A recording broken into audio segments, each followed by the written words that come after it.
మొత్తమంతా కథ మార్చిందంతా కూడా ఎవరనంటే దేవుడే. హల్లెలూయా. ఇందాక ఆ సహోదరి చక్కగా పాట పాడారు, ఏమైనా చేయగలవు, కథ మొత్తం మార్చగలవు. నిజమే, మన యొక్క దేవునికి అసాధ్యమైంది ఏది కూడా లేదు.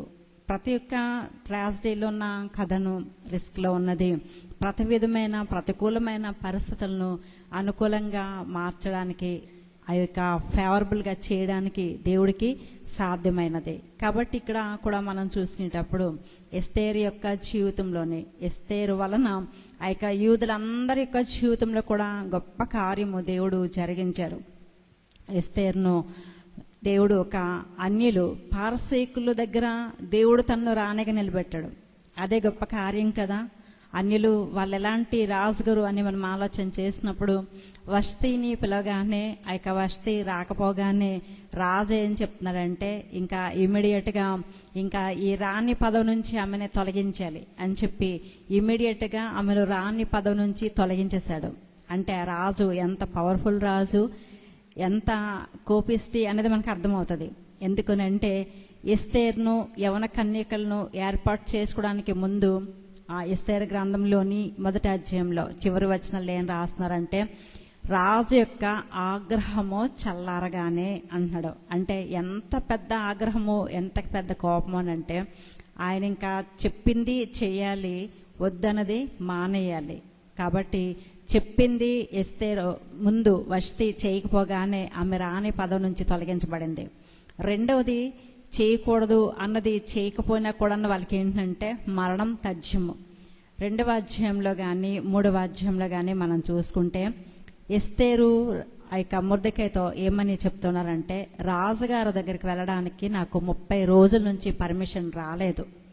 ఒకవేళ రాజుగారి దగ్గర నుంచి పర్మిషన్ రాకుండా ఎవరైనా రాజుగారి దగ్గరికి వెళ్తే, రాజుగారికి ఒకవేళ ఇష్టం లేకపోతే అది వాళ్ళు చంపివేయడానికి కూడా వాళ్ళకి అధికారం ఉందని చెప్తున్నాడు. దీనిని బట్టి ఆ యొక్క రాజు ఎలాంటి ఆగ్రహము కలిగిన రాజు, ఎంత పవర్ఫుల్ రాజు అన్నది మనకు తెలుస్తుంది. కాబట్టి అంతటి పవర్ఫుల్ రాజు, అంతటి అధికారం కలిగిన రాజు, అంత కోపము కలిగిన రాజుగారి దగ్గర ఎంత శక్తివంతమైన ఉపవాస ప్రార్థన చేస్తే ఎంత గొప్ప కార్యం జరుగుతుంది. హల్లెలూయా. సో మనకి ఇవ్వబడిన పాంప్లెట్లో మరి దైవజనరాలు ఏమని వాక్యం మనకి ఇచ్చారో అది చూసుకొని ముందుకెళ్దాం మనం. ఎస్తేరు గ్రంథము 9వ అధ్యాయము 30వ వచనంలోని ఉపవాస విలాప కాలములు ఏర్పరచుకొని అంటున్నారు. ఉపవాస విలాప కాలములు ఏర్పరచుకొనిరి అంటున్నారు. ఉపవాస విలాప కార్యములు వాళ్ళు కాలములు ఎప్పుడు ఏర్పాటు చేసుకున్నారంటే, హామానును జయించిన తర్వాత. ఇది ఏ కాలమునంటే ఆదారు మాసంలోని 13, 14, 15 రోజుల్లో ఇది చేస్తారు. ఆ రోజున ఇంచుమించు క్రీస్తు పూర్వం 350 నుంచి 470 సంవత్సరాల లోపు ఈ యొక్క ఎస్తేరు తాలూకా రాజ్యాంగం తాలూకా పరిస్థితులన్నీ కూడా అప్పుడు జరిగినప్పుడు ఏదైతే నిర్ణయం తీసుకున్నారో ఎస్తేరు రాణి గారు, మొర్దెకై గారు, ఈ యొక్క హామాను ద్వారా మనం జయించాం కాబట్టి ఈ యొక్క జయాన్ని మనం ఈ రీతిగానే వదిలేకుండా దీనిని ప్రతి సంవత్సరము కూడాను తరతరాలు కూడాను జరగాలి అని చెప్పి వాళ్ళు ఒక కట్టడ నిర్మించారు. కాబట్టి ఆ కట్టడ అనేది ఇప్పుడు మనము 2025వ సంవత్సరంలో ఉన్నాము. ఈ 2025వ సంవత్సరం వరకు కూడా దాన్ని జరిగిస్తూనే వచ్చారు. మనకి ఈ ఆదారు మాసం అనేది మన ఇక ఇంగ్లీష్ క్యాలెండర్కి ఎప్పుడు వస్తుంది అంటే ఫిబ్రవరి, మార్చి మధ్యలో వస్తుంది. సో ప్రతి సంవత్సరం కూడాను యెరూషలేంలోని మరి యూదులు ఎవరెవరు ఎక్కడ స్కాటర్ అయిపోయారో వాళ్ళు కూడాను ఈ పూరిమ పండుగను ఖచ్చితంగా ఆచరిస్తారు. వాళ్ళు ఆచరించేటప్పుడు మొదటి దినంలోని ఉపవాసాన్ని, విలాపాన్ని వాళ్ళు ఆచరించి 2వ దినాన్ని వాళ్ళు పండుగను సెలబ్రేట్ చేసుకుంటారు. సో ఎంతటి హిస్టరీ ఉన్న ఈ యొక్క ఆ యొక్క ఎస్తేరు గ్రంథంలోని చరిత్రలోని ఆ యొక్క ఉపవాసం వాళ్ళు ఎలా చేస్తుంటారు, అంత పవర్ఫుల్ ఉపవాసం ఏంటి. ఈరోజు మనకి కూడాను చాలా సందేహాలు వస్తూ ఉంటాయి. నేను కూడా చాలాసార్లు ఉపవాసం చేశాను కదా, ఇంకా నాకు జవాబు రాలేదేంటి, ఇంకా నేను అనుకుంది జరగలేదేంటి, దేవుని తాలూకా వాగ్దానం ఇంకా నెరవేర్చబడలేదేంటి అని మనం చాలాసార్లు అనుకుంటూ ఉంటాము. కాబట్టి ఈ యొక్క దినాన్ని అంతటి శక్తివంతమైన ఉపవాసము వాళ్ళు ఎలాగ జరిగించారో, ఆ యొక్క శక్తివంతమైన ఉపవాసానికి అవసరమైన అనుకూలమైన టిప్స్ కొన్ని మనం నేర్చుకునేటప్పుడు మన యొక్క జీవితాల్లో కూడాను ఖచ్చితంగా ఫలాన్ని మనం పొందుకోగలుగుతాము. ఖచ్చితంగా మన యొక్క జీవితాల్లోని జవాబుని పొందుకోగలుగుతాము. కాబట్టి ఆ యొక్క వాళ్ళు ఆచరించిన పద్ధతులు ఏంటి, వాళ్ళు ఉపయోగించిన అస్త్రాలు ఏంటి అన్నది మనం జ్ఞాపకం చేసుకుందాము. మొట్టమొదటిది మనం చూసుకునేటప్పుడు ఎస్తేరు గ్రంథము 4వ అధ్యాయంలోని 2వ వచనంలో చక్కని మాట ఉంటుందండి. 4 రకాలైన మరి అస్త్రాలు అనుకోండి, లేకపోతే ఆయుధాలు అనుకోండి, లేకపోతే వాళ్ళు ఉపయోగించిన పద్ధతులు అనుకోండి, వాటిని నేను మీతో ఈరోజు షేర్ చేసుకోవాలనుకుంటున్నాను. 4వ అధ్యాయంలో 2వ వచనము చాలండి. రాజు గుమ్మం ఎదుటికి వచ్చెను. ఎవరు వచ్చారునంటే మొర్దెకై వచ్చారు. మొర్దెకై ఎందుకు వచ్చారు అని మనం చూసుకునేటప్పుడు శాసనం వచ్చింది కదా, ఎంతవరకు దైవజనురాలు మీకు వివరించారు. హామాను ఒక శాసనం ఇచ్చాడు. ఆ శాసనం ఏంటంటే యూదులందరినీ కూడా 127 సంస్థానంలో ఉన్న యూదులందరినీ కూడా చంపివేయాలి, సంహరించాలి అని చెప్పి ఒక శాసనం వచ్చింది. అది తట్టుకోలేక ఆ శాసనాన్ని బట్టి మొర్దెకై ఏం చేస్తున్నారంటే వెంటనే తన యొక్క వస్త్రాలన్నిటిని మార్చుకొని గోనెపట్ట ధరించుకొని రాజు యొక్క గుమ్మం దగ్గరికి వచ్చారు. మొట్టమొదటి మన తాలూకా అస్త్రము, లేకపోతే మొట్టమొదటి మనం పాటించవలసింది, మనం ఆచరించాల్సింది ఏంటంటే దేవుని తాలూకా సన్నిధికి రావాలి. హల్లెలూయా. దేవుని యొక్క సన్నిధిలో సంపూర్ణ సంతోషం కలదు అని కీర్తనకారుడు 16వ సంకీర్తనలో 11వ చరణంలో తెలియచేస్తూ ఉన్నాడు. సో దేవుని యొక్క సన్నిధానంలోని దేవుడు ఉంటారు కాబట్టి దేవుడి దగ్గరికి మనం రావాలి. అంటే ప్రతిసారి ఉపవాసం ఉండేటప్పుడు మందిరంకి మనం రాగలమా అని ఒక ఆలోచన వస్తుంది చాలా మందిలోని. నేను ఈరోజు మీతో షేర్ చేసుకుంటున్న విషయం ఏంటంటే చాలామంది ఉపవాసం ఉండేటప్పుడు రకరకాలైన పనిపాట్లు పెట్టుకుంటారు, లేకపోతే అప్పుడే షాపింగ్లు పెట్టుకుంటారు, అప్పుడే ఏమేమో ఇంకా ఉపవాసం కదా అని చెప్పి ఏమేమో పెట్టుకొని ఆ టైం అంతా కూడాను ఊరికినే వ్యర్థం చేసే వాళ్ళు కూడా ఉండకపోలేదు. లాస్ట్ నిక్ ఆఫ్ ది మూమెంట్కి వచ్చి ఇంకా భోజనం చేసే ముందు ఏమంటారంటే ఈరోజు అంతా నేను ఉపవాసం ఉన్నాను కదా, ఈ కొద్ది సమయము ఈ యొక్క ప్రార్థన చేసుకుందాం, ఈ బైబిల్ చదువుకుందాం అని చెప్పి అప్పుడు వాళ్ళ తాలకు వినపం ఏదైతే ఉందో దాన్ని బట్టి దేవుని యొక్క సన్నిధానంలో ప్రార్థన చేసుకుంటారు. అందువలన చాలా ఉపవాస ప్రార్థనలకు జవాబు రావు. కాబట్టి బైబిల్ గ్రంథంలో మనం చూసినప్పుడు ఎవరైనా సమస్య వచ్చినప్పుడు దేవుని యొక్క సన్నిధానానికి వచ్చి దేవుని యొక్క సన్నిధిలోని ఆ యొక్క ప్రార్థన చేసినప్పుడు దేవుని తాలూకా మాట కొరకు కనిపెట్టినప్పుడు దేవుడు ఖచ్చితంగా కార్యం చేస్తారండి. బైబిల్ గ్రంథంలో మనం చాలా ఉదాహరణలు చూసుకునేటప్పుడు మోషే దేవుని కలుసుకున్నట్లు మనం చూస్తా ఉన్నాం. మోషే దేవుని కలుసుకునేటప్పుడు ఇజ్రాయేలు జనాంగం అందరూ కూడాను ఐగుప్తు నుంచి కనానుకు నడిపించే ఆ యొక్క నేపథ్యంలోని ఏ విధంగా నడవాలి, ఏమేమి పాటించాలి, ఏమేమి పాటించకూడదు, దేవుడికి ఏది ఇష్టం లేనిది ప్రతిదీ కూడాను దేవుడు ఆయనకు బోధిస్తూ ఉన్నారు. అలాగనే ఏలీషా కాలంలోని ఏలియా కాలంలో కూడాను వాళ్ళు కూడాను వాళ్ళ యొక్క జీవితంలో ఎదురయ్యే సమస్యలకు దేవుడు పలానా చోటకు మీరు రండి, ఆ కొండ మీద అక్కడ మనము కలుసుకొని మనం మాట్లాడుకుందాం, మనం సంభాషించుకుందాము అని డైరెక్ట్గా దేవుడు వాళ్ళతో చెప్తున్నారు. ఈరోజు మనకి కూడాను దేవుడు అదే చెప్తా ఉన్నారు.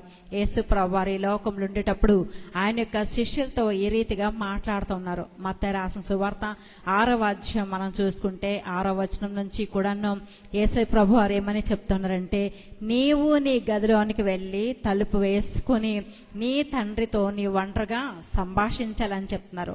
అంటే దేవుని సన్నిధిని మనం వెతుక్కోవాలి. ప్రభా ఇగో ఇల్లు ఇచ్చారు కదా, ఇక ఇంట్లోని ఈ స్థలము నీ కొరకే నేను కేటాయిస్తున్నాను, ఈ సమయము నీ కొరకే కేటాయిస్తున్నాను ప్రభా, కాబట్టి ఈ సమయానికి నువ్వు ఇక్కడికి రా తండ్రి, మన ఇద్దరము మాట్లాడుకుందాము, ఈ సమస్యను మేము ఎలాగ పరిష్కరించాలి, మేము ఎలాగ ఎదుర్కోవాలి, ఏ రీతిగా మేము ఫలం పొందుకోవాలి అని దేవుని యొక్క సన్నిధానంలో మనం ప్రార్థన చేసినప్పుడు ఖచ్చితంగా దేవుడు దానికి జవాబును అనుగ్రహిస్తారండి. చాలాసార్లు మన యొక్క జీవిత ప్రయాణంలోని నలుదిక్కుల నుంచి కూడాను సమస్యలు వస్తాయి.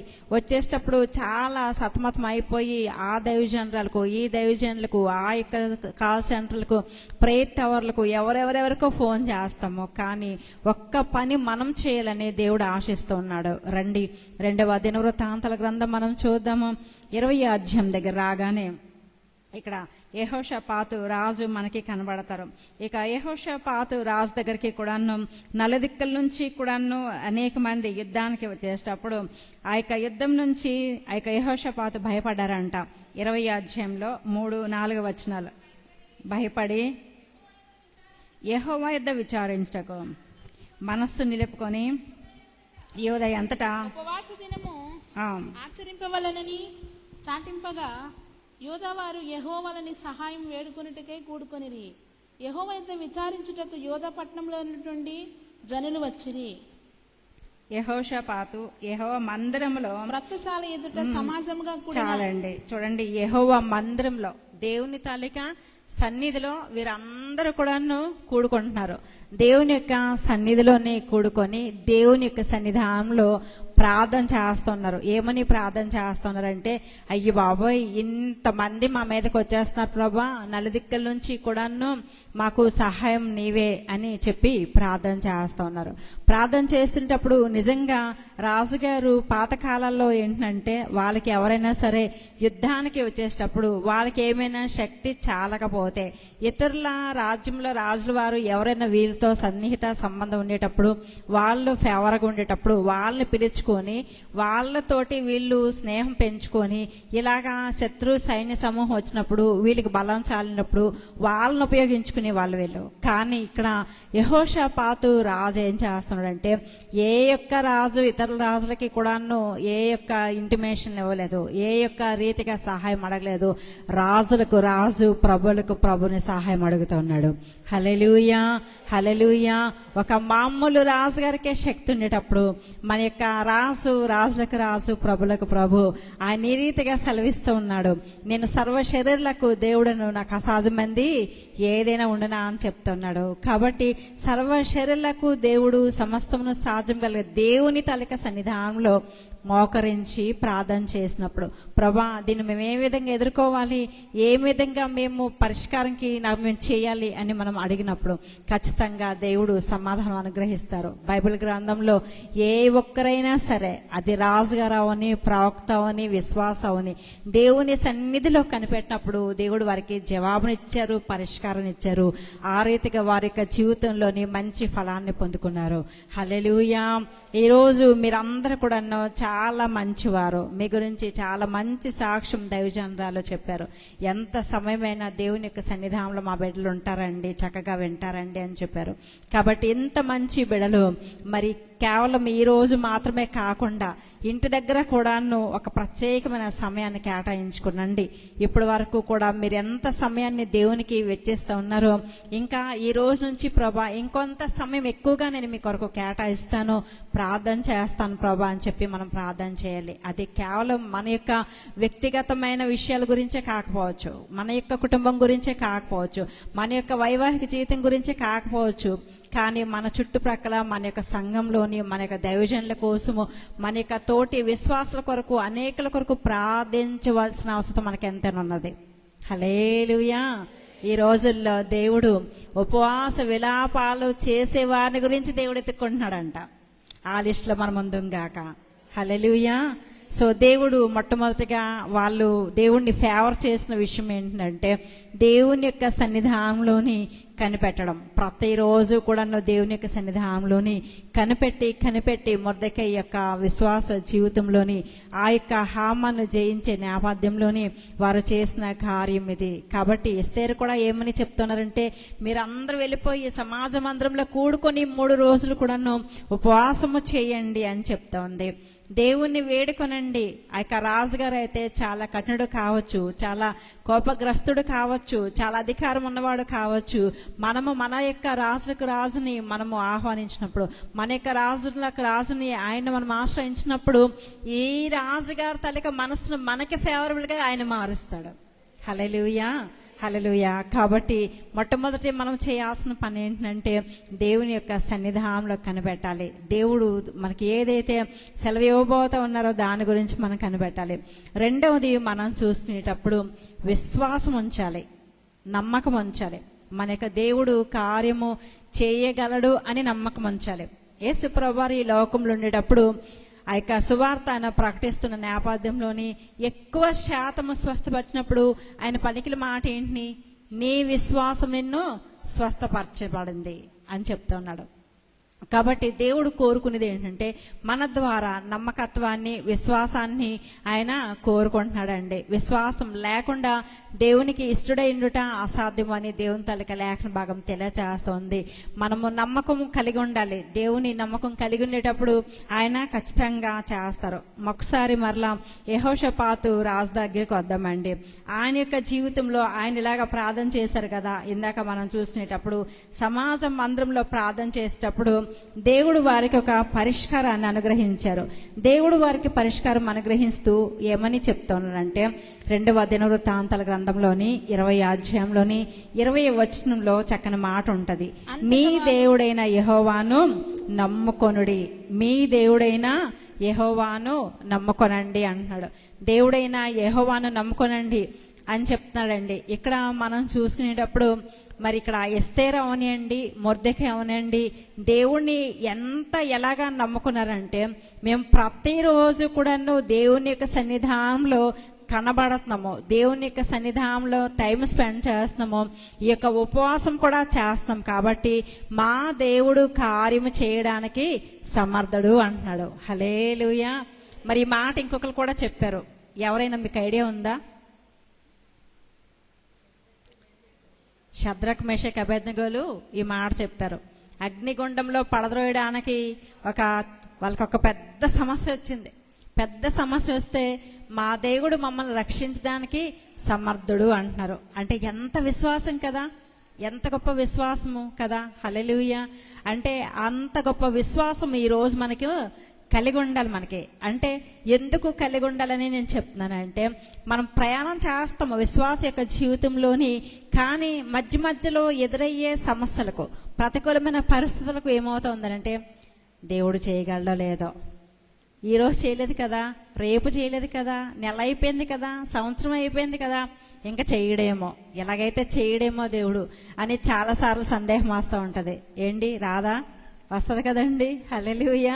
కాబట్టి ఆ యొక్క విశ్వాసాన్ని కోల్పోకూడదు. దేవుని ఎటువంటి పరిస్థితులైనా సరే నమ్మాలి అని మనము ఈరోజు ఈ వాక్యం ద్వారా దేవుడు మనతో మాట్లాడుతూ ఉన్నారు. పౌలు గారు కూడా చక్కని స్టేట్మెంట్ ఇస్తూ ఉన్నారు. ఆ యొక్క తిమోతేయులకు రాస్తూ చెప్తూ ఉన్నారు కదా, మంచి పోరాటం పోరాడి తిని నా పరుగు కడముట్టించి తిని విశ్వాసం కాపాడుకుంటున్నా అన్నాడు. జీవిత ప్రయాణము ఎప్పుడు కూడా యుద్ధమే. యోబు భక్తుడు చెప్తా ఉన్నారు కదా, యోబు గ్రంథము 7వ అధ్యాయం 1వ వచనం మనం చూసుకునేటప్పుడు నరుల కాలం యుద్ధకాలం కాదా అని చెప్తా ఉన్నాడు. నరుల కాలం యుద్ధకాలమే అంట. ప్రతిరోజు కూడా మనకి యుద్ధమే. శత్రువు ఏదో ఒక రీతిగా మనకి దాడి చేస్తూ ఉంటాడు. మనం ఎవరి జోలికి వెళ్ళకపోయినప్పటికీ కూడాను, మన బ్రతుకు మనమే బ్రతుకుతున్నప్పటికీ కూడాను శత్రువు ఊరికినే వదలతాడా అండి? వదలడు కదా. మనకు బెస్ట్ ఎగ్జాంపుల్ ఏంటంటే యోబు ఎవరి జోలికి వెళ్లకుండా ఆయన తన కుటుంబము చాలా పరిశుద్ధంగా నీతిగా జీవిస్తుండేటప్పుడు దేవునిలోనే జీవిస్తూ ఉన్నాడు, యథార్థపరుడుగా ఉన్నాడు. కానీ అపవాది ఏం చేస్తున్నాడంటే ప్రతిరోజు కూడా అన్ని దగ్గరకి ఎదుగుతూ ఉన్నాడు. ఎవరిని ఎలాగ మింగేద్దామా, ఎవరిని ఎలాగ దెబ్బతీద్దామా, ఎవరిని ఎలాగ శోధిద్దామా, ఎవరిని వాళ్ళ తాలూకా విశ్వాస జీవితంలో వాళ్ళు పడిపోయేలాగా చేద్దామా అని చెప్పి వెతుకుతూ ఉన్న నేపథ్యంలోని యోబు విషయంలోని దేవుడి దగ్గరికి వెళ్ళి చెప్తున్నాడు, అతన్ని చుట్టూ నువ్వు కంచి వేసేసావు కదా, కాబట్టి అతన్ని నేను ఏమీ చేయలేకపోయానని చెప్పాడు. అప్పుడు దేవుడు ఏం చెప్తా ఉన్నారంటే, అతను ప్రాణం తప్పించి మినహా అన్నిని కప్పచెప్పేసాను అన్నాడు. కదండి. అయితే యోబు ఏం చెప్పాడు? అయ్యో, నేను ఎంత విశ్వాసిగా ఉన్నాను, నాకు ఎందుకు ఈ శోధన రావాలి, నాకెందుకు ఈ పోరాటం రావాలి, నాకే ఎందుకు ఇలా జరగాలని చెప్పి దేవుడిని అస్సలు విడిచిపెట్టలేదు. విశ్వాసాన్ని ఇంకా కాపాడుకున్నాడు. నాకు ఈ శ్రమ, ఈ శోధన ఇది ఇచ్చాడనంటే ఆయన ఇచ్చే స్టేట్మెంట్ అయితే తెలుసా, తర్వాత కాలంలోని దేవుడు నన్ను ఒక సువర్ణంలాగా చేస్తాడని చెప్తా ఉన్నాడు. హల్లెలూయా. తర్వాత శోధింపబడిన తర్వాత నేను ఒక సువర్ణంలాగా మారిపోతానని చెప్తున్నాడు. ఈరోజు మనందరం ఒక మాట చెప్దామా? ఈ శోధన మనని సువర్ణంగా మార్చడం కొరకే. చెప్పండి నాతో పాటు, ఈ శోధన నన్ను ఒక సువర్ణంలాగా మార్చడం కొరకే, ఈ సమస్య నన్ను ఒక సువర్ణంలాగా మార్చడం కొరకే, ఈ యొక్క ఇబ్బంది నన్ను ఒక సువర్ణంలాగా మార్చడం కొరకే, ఈ అనారోగ్యం నన్ను ఒక సువర్ణంలాగా మార్చడం కొరకే. హల్లెలూయా. గట్టిగా చప్పట్లు కొట్టి దేవుని యొక్క నామాన్ని మహింపడదామా? ఈరోజు పరిశుద్ధాత్మ దేవుడు మనకే చెప్తున్నారు కదా, మనందరికీ కూడా ఒక చక్కని బిరుదు ఉంటుంది, బిలీవర్స్ అని, మంచి విశ్వాసులు అని. ఆ మంచి విశ్వాసం మన యొక్క జీవితంలోని గొప్ప పెను మార్పును తీసుకొస్తా ఉంది, గొప్ప మార్పును తీసుకొస్తా ఉంది. మొర్దెకై అలాగే ఎస్తేరు ఇద్దరు కూడాను, వీళ్ళిద్దరే సూత్రధారులు కానీ గొప్ప విశ్వాసం కలిగి ఉన్నారు. ఈ రాజుగారు ఎవరు అన్యుడు, ఈ రాజుగారు ఎలాంటి వాడని కాదు, కానీ మేము మా రాజుని మేము నమ్ముకున్నాం కాబట్టి ఆ రాజును మేము ఆస్వాదిస్తాం ఉన్నాము, ఆ రాజును మేము ఆశ్రయిస్తూ ఉన్నాము అని తెలియచేస్తూ ఉన్నారు. కీర్తనకారుడు ఇలా రాస్తున్నాడు 46వ సంకీర్తనలోని మొదటి చరణం మనం చూసుకునేటప్పుడు, దేవుడు మనకు ఆశ్రయమున దుర్గమున ఉన్నాడు, ఆపత్కాలంలో ఆయన నమ్ముకొనదగిన సహాయకుడు. ఎలాంటి దేవుడు అండి? నమ్ముకొనదగిన సహాయకుడు. దావీదు కీర్తనకారుడు ఒక స్టేట్మెంట్ ఇస్తాడు 116వ సంకీర్తన మనం చూసుకునేటప్పుడు, ఇక్కడున్న పరిస్థితుల్ని మనుషుల్ని చూసేటప్పుడు ఏ మనుషుడు కూడా నమ్మదగిన వాడు కాడు అని నేను నిశ్చయించుకున్నానని చెప్తాను. అక్కడ అదే కీర్తనకారుడు ఏం చెప్తున్నాడు? దేవుడు ఎంతైనా నమ్మదగిన వాడని చెప్తున్నాడు అండి. ఈరోజు చాలా సార్లు మన యొక్క అవసర సమయంలోని, సమస్యల్లోని మన తాలూకా కుటుంబ సభ్యుల్ని, బంధుమిత్రులు, స్నేహితుల్ని మనం నమ్ముకుంటాం. మనం వీళ్ళు నాకు చేస్తారులే, వీళ్ళు నాకు ఆదరిస్తారులే, వీరు నాకు హెల్ప్ చేస్తారులే, వీరు నాకు పరిష్కారంగా ఉంటారులే అని చెప్పి మనం అనుకుంటాం. కానీ చాలా సార్లు ఎవరు కూడా చేయలేరు. ఈరోజు దేవుడు మనకి చెప్తున్నారు కదా, దేవుడు ఏదైనా చేయగలడు. హల్లెలూయా. నమ్మిక మాత్రం ఉంచలేం మనము. అంత అయిపోయింది. లాజర్ను యొక్క సమాధి పెట్టిలో పెట్టేశారు. 4 రోజులు అయిపోయిన తర్వాత 5వ రోజున యేసు ప్రభువారు వచ్చారు. యోహాను రాసిన సువార్త 11వ అధ్యాయంలోని 30 వచనం నుంచి కింది వచనాలు మనం చూసుకునేటప్పుడు ఆయన మార్తతోటి ఏమని చెప్తున్నారంటే, నీవు నమ్మిన ఎడల దేవుని మహిమ చూస్తావని చెప్తున్నాడు. హల్లెలూయా. పక్కోళ్ళకి షేక్ అంటే చెప్పండి, ఈ రోజు నుంచి మన నమ్మకం ఇంకా బలంగా ఉండాలని చెప్పండి. ఎలాగుండాలి? ఇప్పటి వరకు మనం నమ్మాము, ఈ రోజు నుంచి మన నమ్మకం, మన యొక్క విశ్వాసము ఇంకా బలంగా, ఇంకా స్ట్రాంగ్గా ఉండాలి. అప్పుడు ఇలాంటి అద్భుతమైన కార్యాలు, సూపర్ న్యాచురల్ థింగ్స్ మనం చూడబోతున్నాం. హల్లెలూయా. కాబట్టి ఇక్కడ పూరీము పండుగ జరుపుకోనికి ముందు వీళ్ళ యొక్క జీవితంలో ఎంత కార్యము జరిగింది. పూరీము పండుగ జరుపుకోవడానికి కారణాలు ఇవన్నీ, వీరు చేసిన పద్ధతులు, ఆచరించినవి. రెండవది మనం చూసుకునేటప్పుడు వాళ్ళు దేవుణ్ణి నమ్మారు, విశ్వసించారు. మూడవది మనం చూసుకునేటప్పుడు వాళ్ళు చేసిన కార్యం ఏంటంటే తగ్గించుకున్నారండి. ఎంతలాగా తగ్గించుకున్నారనంటే, ఇదే ఎస్తేరు గ్రంథంలోని 4వ అధ్యాయంలోని 1 నుంచి 2-3 వచనాలు మనం చూసుకునేటప్పుడు, మొర్దెకై గోనె పట్ట కట్టుకొని బూడిద వేసుకొని రాజు గుమ్మం మీదట కూర్చున్నారు అని రాస్తూ ఉన్నారు. అంటే ఎంతలాగా తగ్గించుకున్నారు అని మనం ఆలోచన చేసినప్పుడు, గోనె పట్ట మన ఇంట్లోని మరి పాత రోజుల్లోని బియ్యం సంచులు వచ్చేవి, అవన్నీ కూడా గోనె సంచులు. అవి మనం ఉపయోగిస్తాం దేనికనంటే, కింద కాళ్ళు తుడుచుకోవడానికి ఉపయోగిస్తాం. అంటే కాళ్ళు తుడుచుకున్నది మన ఒంటి మీదకి రావడం అంటే ఎవరికైనా ఇష్టం ఉంటుందా? మన ఒంటి మీద ఉంది, కాలు కిందకి రావడానికి ఇష్టపడతాం మనము. అంటే ఎలాగా తగ్గించుకున్నారు దేవుని యొక్క సన్నిధానంలోని, దేవుడు ఈ రీతిగా తెలియచేస్తున్నారు. తన్ను తాను తగ్గించుకున్న వాడిని నేను హెచ్చిస్తానని చెప్తున్నాడు. అలాగనే లోక రాసిన సువార్తలోని 18వ అధ్యాయంలోని ఒక సొంకరి, ఒక తాలూకా సమరయుడు ఇద్దరు కనబడతారు. మనము కనబడేటప్పుడు వాళ్ళిద్దరూ కూడా దేవునికి ప్రార్థన చేస్తున్నారు. ప్రార్థన చేస్తునేటప్పుడు ఆ యొక్క సుంకరి ఏమని ప్రార్థన చేస్తున్నాడు అంటే, నేను 2 వారాలు కూడా నేను ఉపవాసం చేస్తున్నాను ప్రభా, నేను ఇలాగున్నాను, నేను అలాగున్నాను అని చెప్పి తన్ను తాను చాలా దీనిగా పరిసేడు ఇలాగ ప్రార్థన చేస్తున్నాడు. కానీ సుంకరి ఏమని ప్రార్థన చేస్తున్నాడు అంటే, ఆకాశం వైపు కన్నులెత్తుటకైనా ధైర్యం చాలట్లేదు ప్రభా అని చెప్పి తను తాను ఎంతలాగో తగ్గించుకుంటా ఉన్నాడు. హల్లెలూయా. మనము అంతలాగా తగ్గించుకోవాలి అని దేవుడు తెలియచేస్తున్నాడు. ఈ రోజున మనం యొక్క తగ్గింపును బట్టి దేవుడు మనల్ని హెచ్చించి వాడగా ఉన్నాడు. ఇక హామానికి మొర్దెకైకి ఉన్న ఒక చిన్న వేరియేషన్ మనం చూద్దాము. హామానికి రాజుగారు ఒక అధికారం ఇచ్చారు. రాజుగారు ఉన్న సీట్ దగ్గర కూర్చోవడానికి ఆయనకు అధికారం ఇచ్చారు. కాబట్టి హామాను ఎలాగా ఒక ఆయన తాలూకా ఈగో, ఒక అహంకారాన్ని ఎలా చూపించుకున్నాడు, నేను రాగానే అందరూ లేచి నాకు సాష్టాంగ పడాలి, రాజుగారికి ఎలాగ సాష్టాంగ పడ్డారో నాకు కూడా అలాగ పడాలి, అందరూ నాకు అలాగే మొక్కాలి అని చెప్పేసి అనుకున్నాడండి. అనుకునే టైంలోని మొర్దెకై చేయలేదు. అలాగని మొర్దెకై వంగకయు నమస్కరింపకయు ఉండుట వలన 3వ అధ్యాయంలో ఏమని రాస్తూ ఉన్నాడు అంటే, ఇతను ఒక్కడనే చంపడము స్వల్ప కార్యం అనుకొని ఇతను తాలూకా జనాంగము ఎవరైనది తెలుసుకొని వాళ్ళందరినీ చంపేస్తే కానీ నా ఇగో సాటిస్ఫై అవ్వదు అని చెప్పి అనుకుంటున్నాడు. ఇక మొర్దెకై దగ్గరికి వచ్చేటప్పటికి మొర్దెకై ఎప్పుడు తన్ను తాను తగ్గించుకుంటూ ఉన్నాడు. తగ్గించుకొని మరి రాజుగారు సముఖంలోని ఆ యొక్క గోనెపట్ట ధరించుకొని ఆయన ఉంటా ఉన్నాడు. ఇంకా మనం చూసినప్పుడు మొర్దెకై ఎందుకు అలాగా నమస్కరించలేదు అని మొట్టమొదటి మనం చూసినప్పుడు దేవుణ్ణి గౌరవించారు. హల్లెలూయా. మనము దేవుని తలక ఆజ్ఞలు చూసుకునేటప్పుడు మొట్టమొదటి ఆజ్ఞ దేనికి కూడాను నమస్కారం చేయకూడదు. మొర్దెకై దేవుని ఘనపరుస్తున్నాడు. సమూయేలు గ్రంథంలోని మొదటి సమూయేలు గ్రంథం 2వ అధ్యాయంలోని 6వ వచనం అనుకుంటున్నాను, అక్కడ ఒక మాట ఉంటుంది, నన్ను ఘనపరచు వారిని నేను ఘనపరుస్తానంటున్నాడు. మనకి రాజు ఘనపరిస్తే ఎలాగ ఉంటుందంటే రాజుగారి లెవెల్ మనకు ఉంటుంది. హల్లెలూయా. అవునా కాదా? రాజు బిడ్డలు రాజులాగా ఉంటారా లేదా ఏంటి? కాబట్టి ఇప్పుడు మనం నెక్స్ట్ చూసేది ఏంటంటే, ఇక మొర్దెకై తన్ను తాను ఇలాగ తగ్గించుకొని దేవుని ఘనపరచడు. కాబట్టి మొర్దెకైకి దేవుడిచ్చిన ఘనత ఏంటి?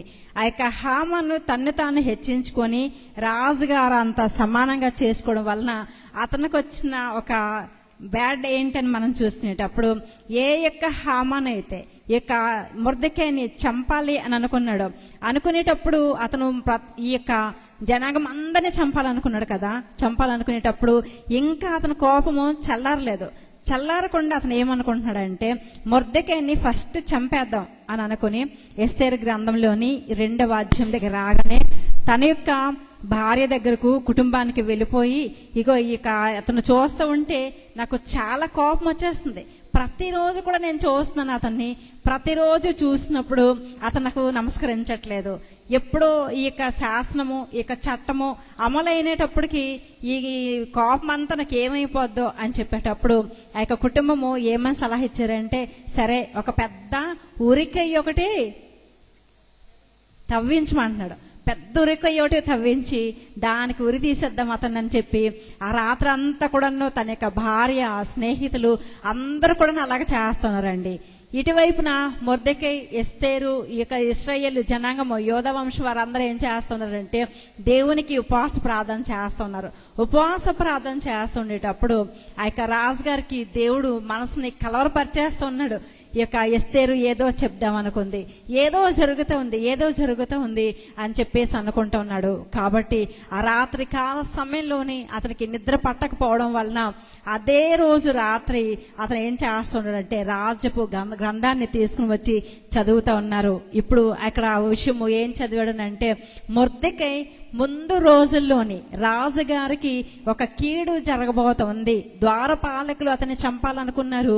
కాబట్టి ఆ ద్వారపాలకులు చంపాలనుకుంటున్న విషయము మొర్దెకై తెలియచేస్తే ఆ మొర్దెకైకి ఏ ఘనత రాలేదు. ఇప్పుడు రాజుగారు ఎలాంటి ఘనతను అతనికి అనుగ్రహించారనంటే, రండి చూద్దాం ఒకసారి. ఎస్తేరు గ్రంథంలోని మనం చూసుకునేటప్పుడు 8వ అధ్యాయంలోని మరి క్రింది 13 వచనాల్లోని మనం రాస్తున్నారు కదా, ఒకవేళ 15 వచనం మనం చదువుదాము.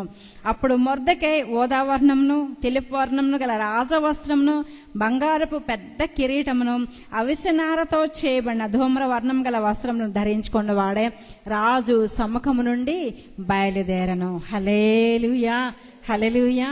హామాను ఏమనుకున్నాడు? అతనే గౌరవింపబడాలి, అతనే ఘనత పొందుకోవాలి, రాజుగారి తర్వాత రెండో రాజులాగా చలామణి అవ్వాలి, అలాగే జీవించాలి, అవన్నీ అనుభవించాలనుకున్నాడు. మొర్దెకై అవేమీ ఆలోచించలేదు. నా యొక్క రాజులకు రాజుని నేను కనపరిస్తే చాలు, ఆయనకి నేను లోబడితే చాలు, ఆయనకి నేను ఫేవర్ చేస్తే చాలు అనుకున్నాడు. కాబట్టి దేవుడు ఎంత ఘనతను మొర్దెకైకి దేవుడు అనుగ్రహించారు. హల్లెలూయా. కాబట్టి 3వ స్టెప్ లేకపోతే 3వది ఆచరించవలసిన విషయం ఏంటంటే తగ్గించుకోవడము. ఇంకొక బెస్ట్ ఎగ్జాంపుల్ కూడా మనం చెప్పుకోవాలనుకునేటప్పుడు యోనా గ్రంథంలోని నినివే పట్టణస్థులకి కూడాను భయంకరమైన ఉపద్రవం వస్తుంది అని తెలియజేసినప్పుడు రాజుగారి దగ్గర నుంచి క్రింది వారు అందరూ కూడాను గోనె పట్ట ధరించుకొని అక్కడ రాజుగారి గురించి రాస్తాడు కదా యోనా గ్రంథంలోని 3వ అధ్యాయంలోని, రాజు సింహాసనం వదలి గోనె పట్ట ధరించుకొని బూడిదల కూర్చుని దేవునికి విలాపము చేశారు అని రాస్తున్నారు. ఈరోజు మన యొక్క తగ్గింపు జీవితము అంత అలాగ ఉండాలని దేవుడు కోరుకుంటున్నాడు. మనము బయట ఏ ఉద్యోగాలు చేయనియండి, ఎంత పెద్ద ఉద్యోగాలు అవనియండి, ఎంత పెద్ద శాలరీ రావనియండి, ఎంత పెద్ద స్టేటస్ ఉండి ఏమవని, దేవుని యొక్క సన్నిధానంలో మనం అలా తగ్గించుకోవాలి. ఇంకొక 2 ఎగ్జాంపుల్స్ చెప్తాను నేను. దావీదు మహారాజుగా ఉండేటప్పుడు సౌలుతోటి ఒక మాట సంభాషిస్తాడు ఆయన. నేను ఒక మిన్నల్లి లాంటి వాడిని తండ్రి అని తన్ను తాను ఎంతలాగా తగ్గించుకుంటున్నాడు. నల్లులు ఉంటాయి కదా మన ఇంట్లో, అవి ఏమైనా పెద్దగా ఉంటాయి? అసలు చాలా చిన్నగా ఉంటాయి. మరి నల్లి అంత చిన్నగా ఉండేటప్పుడు మిన్నల్లి ఇంకెంతో చాలా చిన్నదిగా ఉంటుంది. అంత చిన్నదిగా అతనంతా తను తాను తగ్గించుకుంటూ ఉన్నాడు. ఇంకో 2వ ఎగ్జాంపుల్ ఏంటంటే యోహాను రాసిన ప్రకటన గ్రంథంలోని 1వ అధ్యాయం మనం చూసినప్పుడు దేవుణ్ణి చూడగానే నేను చచ్చిన వాడనై అంటున్నాడు. అంటే అంతలాగా ఆయన తగ్గించుకుంటున్నాడు. ఈరోజు మనము దేవుని యొక్క సన్నిధానంలో ఎంత ఎలాగ మనము తగ్గించుకొని మనము మరి దేవుని దగ్గర ఖాళీ చేసుకుంటామో దేవుడు మన అంతా ఆయన మహిమతో మనల్ని నింపుతాడు. హల్లెలూయా, హల్లెలూయా. అసలు ఉపవాసం అంటే ఏంటి అని మనం ఆలోచన చేసినప్పుడు అంటే ఉపేక్షించుకోవాలి, మనల్ని మనం తగ్గించుకోవాలి, మనము ఖాళీ చేసుకోవాలి దేవుని యొక్క సన్నిధానం చేత నింపబడడం కొరకు. అంటే పరీక్షించుకోవడం. దేవుని యొక్క సన్నిధానానికి వచ్చేటప్పుడు ఏ కారణం చేత ఈ యొక్క సమస్య వచ్చింది, నేను నీ ఎదుటిగా ఎలాగున్నాను, నీ దగ్గర నుంచి జవాబు రావడానికి పొందుకోవడానికి నాకు ఏ అర్హత ఉంది ప్రభా అని చెప్పి మనము పరీక్షించుకోవాలి. దేవునితో నివాసం మనం చేసుకోవాలి. దేవునితో ఒక డీల్ మనం కుదుర్చుకొని ఈ రోజు నుంచి నీలో నేను నాలను మనం కలిసి జీవించాలి, ప్రయాణం చేయాలి, మనం కలిసి సాధించాలని మనం దేవునికి సన్నిధానంలో ఒడంబడిక చేసుకోవాలి. ఎస్తేరు అలాగే మొర్దెకై ఈ యొక్క యోధా జనాంగం అందరూ కూడా 127 సంవత్సరాలు ఉన్న వాళ్ళు ఇవన్నీ పాటించారు. కాబట్టి వాళ్ళ యొక్క జీవితంలోని వాళ్ళ యొక్క విలాపం బట్టి, వాళ్ళకున్న కష్టాలు, వాళ్ళకున్న హామాన్ బట్టి, వాళ్ళకున్న ప్రతి ఒక్క వ్యతిరేకతను, ప్రతికూలతను, వాళ్ళకు వచ్చిన వ్యతిరేకమైన చట్టాన్ని అంతటిని కూడా దేవుడు మార్చేసి వాళ్ళు పండుగ చేసుకునే దినాలను దేవుడు వారికి అనుగ్రహించారు. హల్లెలూయా, హల్లెలూయా. అండ్ లాస్ట్ అండ్ ఫైనల్గా మనం చూడాల్సింది ఏంటంటే కృతజ్ఞతాభావం మనకు ఉండాలి. ఏముండాలండి? కృతజ్ఞతాభావం మనకు ఉండాలి. దేవునికి చాలా ఇష్టమైనది ఏంటంటే కృతజ్ఞత కలిగిన భావం. యేసుప్రభు వారు ఈ లోకంలో పరిచర్య చేస్తున్నప్పుడు 10 మంది కుష్ఠరోగులు ఆయన దగ్గరకు వచ్చారండి. లోక రాసిన సువార్త 17వ అధ్యాయం మనం ధ్యానం చేసినప్పుడు అక్కడ 10 మంది కుష్ఠరోగులు వస్తారు యేసుప్రభు వారి యొద్దకు. యేసుప్రభు వారి దగ్గరకు వచ్చేటప్పుడు 10 మంది కూడా శుద్ధులయ్యారు. కానీ ఒక్క ఆయన వెనకొచ్చి దేవునికి ఆయన తాలూకా కృతజ్ఞతను వ్యక్తం చేస్తున్నారు. వెంటనే యేసుప్రభు వారు ఏమడుగుతూ ఉన్నారు? ఇంకా 9 మంది కూడాను స్వస్థపరచబడ్డారు కదా, వాళ్ళు రాలేదేంటి అంటున్నాడు. అంటే వాళ్ళు కూడా ఆయన కృతజ్ఞతను ఎదుర్కొంటున్నాడు కదా, వాళ్ళు కూడా వచ్చి కృతజ్ఞత చెప్తే బాగుంటుంది అని అనుకుంటున్నాడు. కానీ వాళ్ళకి ఏమీ లేదు, కృతజ్ఞత లేదు. జీవిత ప్రయాణంలోని మనం చాలా మందికి హెల్ప్ చేస్తూ ఉంటాము. వాళ్ళు హెల్ప్ చేసేటప్పుడు వాళ్ళు వచ్చి ఏదో ఒక సమయంలోని పలానా వాళ్ళు నాకు హెల్ప్ చేశారు, ఈ రోజు నేను ఇలాగున్నాను అని ఒక్క థ్యాంక్స్ చెప్తే బాగుంటుందని మనం ఎక్స్పెక్ట్ చేస్తాం. వాళ్ళు చెప్పలేదు అనుకోండి, మనం ఎన్నెన్నో కారాల మిరియాలు నూరేసుకుంటాం లేదా? చెప్పండి. హల్లెలూయా. మాకు అస్సలు అలాంటి మనసు లేదని వాళ్ళు హల్లెలూయా చెప్తారా? దేవునికి స్తోత్రం కలిగిన గాక. ఈరోజు మనందరికీ కూడా దేవుడు మరి వాళ్ళు మనకి థ్యాంక్స్ చెప్పినా చెప్పకపోయినా కూడాను దేవుడు నాకు ఇస్తాడు ప్రతిఫలం అని, దేవుడు మంచి ఫలం అని, మంచి మనసు దేవుడు మనకు అనుగ్రహించిన గాక. హల్లెలూయా. వాళ్ళు వచ్చి మనకి థ్యాంక్స్ చెప్పినా చెప్పకపోయినా దేవుడు మనకి ఇవ్వాల్సిన ఫలాన్ని దేవుడు మనకు అనుగ్రహించేస్తారు. అందుకనే పౌలు గారు ఈ రీతిగా తెలియచేస్తున్నారు. ప్రతి విషయంలో కూడా మీరు కృతజ్ఞతాస్తుతి చెల్లించండి అని చెప్తూ ఉన్నాడు. అదే పౌలు గారు ఫిలిప్పీల దగ్గరికి వచ్చేటప్పటికి ఏం చెప్తున్నారంటే, మీ ప్రతి విన్నపము విజ్ఞాపన కూడాను కృతజ్ఞతాపూర్వకంగా దేవునికి తెలియచేయండి అంటున్నాడు. అంటే దానికి అర్థం ఏంటి? ఇప్పుడు వరకు కూడా నా యొక్క జీవితంలో మీరు ఎన్నో మేలు చేశారు ప్రభా, ఎన్నో అద్భుత కార్యాలు చేశారు, ఎన్నో స్వస్థ కార్యాలు చేశారు, ఎన్నో గొప్ప ఆశ్చర్య కార్యాలు చేశారు. ఇప్పుడు కూడా గొప్ప ఆశ్చర్య కార్యం చేయబోతున్నారు. అందుకు మీకు అడ్వాన్స్గా థ్యాంక్స్ చెప్తున్నాను తండ్రి. హల్లెలూయా. దేవుడికి ఎంతో ఇష్టమైన కార్యము అడ్వాన్స్గా థ్యాంక్స్ చెప్పడం అన్నది. యేసు ప్రభువారు మనకి మాదిరి ఉన్నారు. 2 విషయాలు మీకు చెప్తాను నేను. అంటే ఇవన్నీ తీసి చూపిస్తే సమయం ఎక్కువైపోద్దేమో అని చెప్పి నేను రిఫరెన్స్ తీసి చూపించట్లేదు, జనరల్గా చెప్తున్నాను నేను. 2 ఎగ్జాంపుల్స్ ఏంటంటే, యేసుప్రభువారి వద్దకు ఆయన 3 రోజులు కూడాను జనాంగాలందరికీ కూడాను మరి బోధిస్తూ ఉండేటప్పుడు వాళ్ళందరూ ఆ యొక్క బోధకి లీనమైపోయి రాత్రి పగలు అలాగ ఉండిపోయేటప్పుడు ఇప్పుడు దేవుడు అనుకుంటున్నారు, అమ్మ 3 రోజులు అయిపోయింది, వీళ్ళందరూ కూడా నా యొక్క సన్నిధానంలో ఇలాగ ఉండిపోయారు కాబట్టి వీళ్ళకి ఆకలి నేను తీర్చాలి కదా, నా బాధ్యత కదా అని చెప్పేసి శిష్యుల్ని అడుగుతూ ఉన్నారు, వీళ్ళ కొరకు ఏదైనా ఆహారం ఉందా అని చెప్పి. ఎంతమంది చూస్తే ఒక 30,000 మంది వరకు జనాలు అక్కడ ఉన్నారు. వీళ్ళ దగ్గర చూస్తే 5 రొట్టెలు 2 చేపలు మాత్రమే ఉన్నాయి. అప్పుడు యేసు ప్రభువారు ఏం చేశారంటే, ప్రభా ఈ ఆహారం ఇచ్చారు, నీకు లెక్కలేనన్నీ కృతజ్ఞతాస్తుతి స్తోత్రాలు వందనాలు చెల్లిస్తూ ఉన్నారు. హల్లెలూయా. ఏం చెప్తున్నారండి ఆయన? ఆకాశం వైపు చేతులెత్తి వాటిని పట్టుకొని కృతజ్ఞతాస్తుతి చెల్లించి ఇప్పుడు దీన్ని తీసుకుని వెళ్ళి మీరు వడ్డించండి అని చెప్తున్నారు. క్లియర్గా అక్కడ అలాగే రాయబడిందా లేదా? కాబట్టి అప్పుడు ఆ యొక్క ఆహారము ఎప్పుడైతే దేవుడు కృతజ్ఞతాస్తుతి చెల్లించారో వెంటనే ఆహారం విస్తరించడం అనేది జరిగింది. హల్లెలూయా. ఈరోజు మన యొక్క జీవితంలోని ఇంకా ఏదో కావాలి, ఇంకేదో పొందుకుందాము, అలాగైతే బాగుంటుంది, ఇలాగైతే బాగుంటుంది, అదైతే బాగుంటుంది, ఇదైతే బాగుంటుంది అని అనుకునే దానికంటే ప్రస్తుతం మనం ఏమీ కలిగి ఉన్నామో, ప్రభా ఈరోజు నాకు ఇది ఇచ్చారు, మీకు లెక్కలేనన్ని కృతజ్ఞతాస్తుతి స్తోత్రాలు వందనాలని చెల్లిద్దాం మనం. హల్లెలూయా.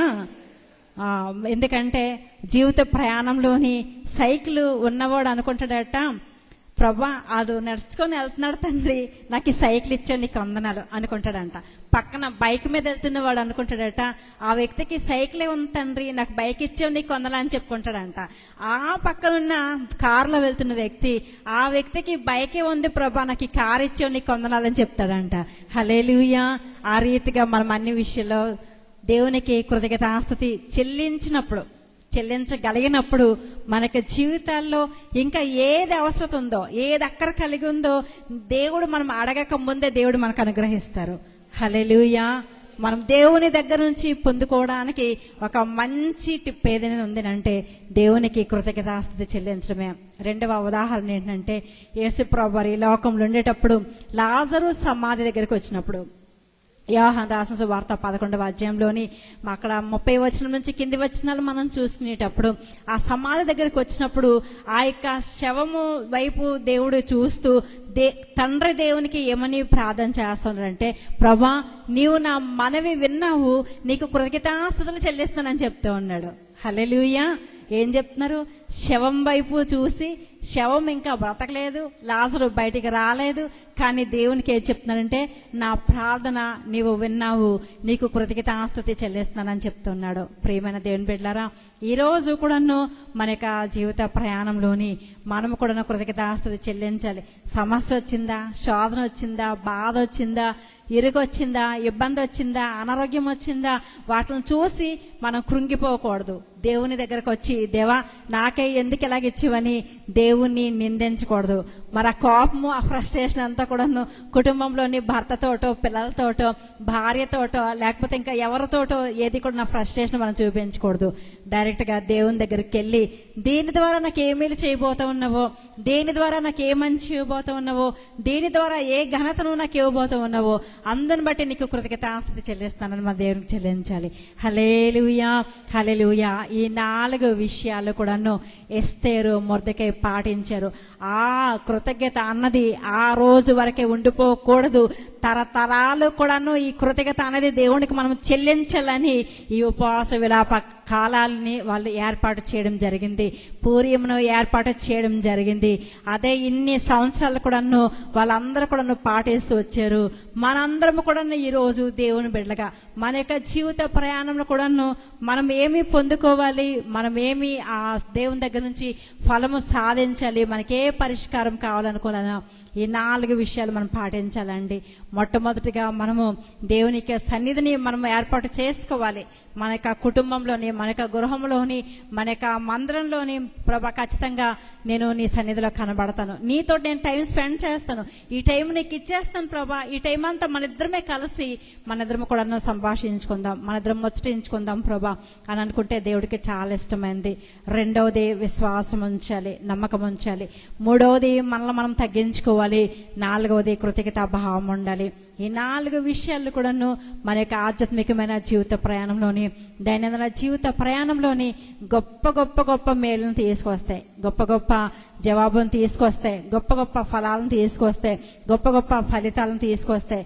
కేవలం మన ఒక్కరమే ఆస్వాదించబడము. ఇక్కడ మొర్దెకై కానీ ఎస్తేరు కానీ వాళ్ళిద్దరే ఆస్వాదించబడలేదు. 127 సంస్థానంలో ఉన్న ఇజ్రాయేలు జనాంగం అందరూ కూడా, దేవుని బిడ్డలందరూ కూడాను సేవ్ అయ్యారు.